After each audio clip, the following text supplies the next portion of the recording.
Hello, friends. Welcome to Creative Medicine.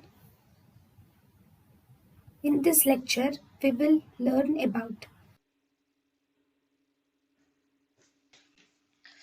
So, in the fracture, what are the treatment options available for the fracture? A fracture can be treated either by conservative or surgical approach. So, in the conservative approach, first we can ask the patient to rest and then apply ice or elevation of the limb can be advised. So, rest, ice, elevation can be advised in a patient with fracture. Second, plaster of Paris application. Plaster of Paris cast application is most commonly done in most of the fractures. Traction can also be applied. So these are conservative modes of management of fracture.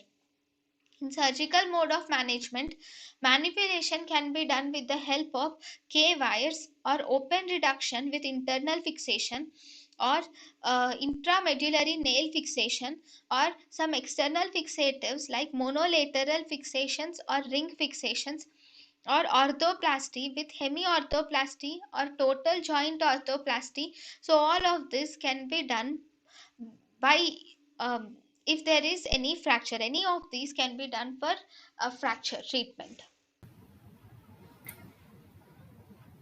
thank you and thank you for watching.